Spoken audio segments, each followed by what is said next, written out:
"Happy birthday, Kate," Rebecca said, handing me a Corona this time.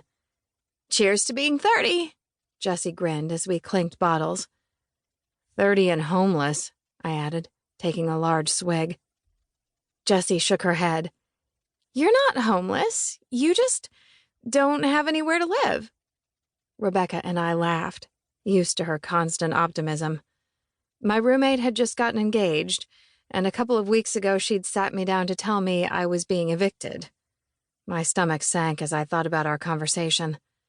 Apparently, she and her new fiancé didn't want me third-wheeling all the time, which was understandable, but it didn't make me any less upset to have to move out of my rent-controlled apartment that was just down the street from my favorite coffee shop and frozen yogurt shop. You know what they say.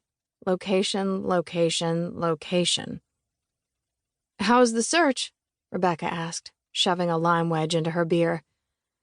"I put a deposit down on an apartment this week," I said, taking a swig. "I just need to go look at it tomorrow and make sure the landlord isn't a psychopath." I found the apartment through an online ad. It seemed promising, spacious with lots of light, and a nice little nook where I could set up an office.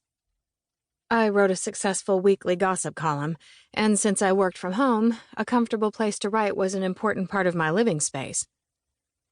"Enough adult stuff," Jessie put her arm around my shoulders. "We're here to celebrate." "One more beer, and I'll officially be drunk," Rebecca said, scanning the bar. "Which means we should find you a guy now before the beer goggles set in." Rebecca, Jessie, and I had all been roommates in college.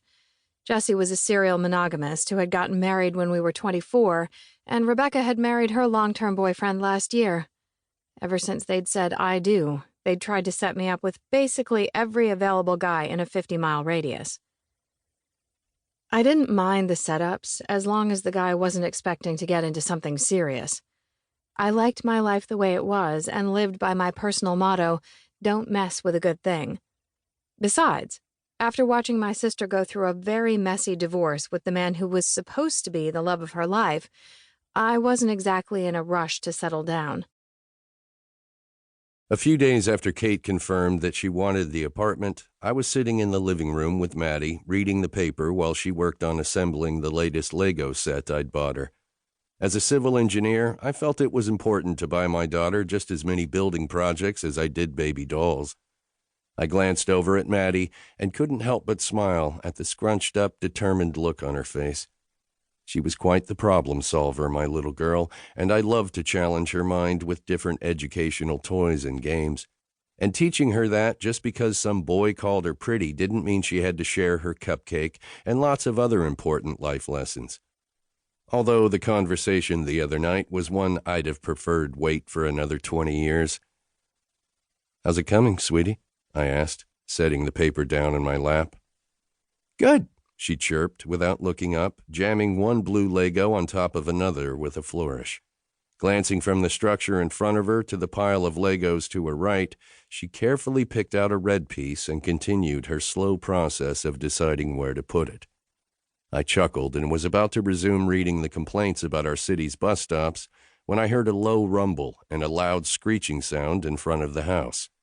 Placing the paper on our coffee table, I stood and walked over to the window to see what was going on. A mid-sized moving van was parking at the curb outside our house, and sure enough, once the van was fully parked, Kate stepped out of the driver's side door, turning to make sure she'd parked far enough over. Gotta love a woman who likes to do it herself. My heart rate kicked up at the sight of her, causing me to quickly look away and shake my head.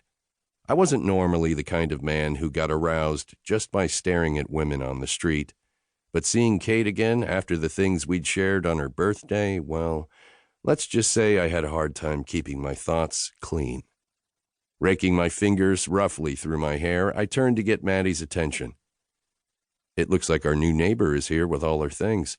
Should we go out to meet her and help her carry some stuff?" "Our new neighbor is a girl?" Maddie asked, her voice high and excited. "Yes, our new neighbor is a very nice lady. I think you'll like her a lot," I said calmly. "And I pray to God you won't recognize her in broad daylight."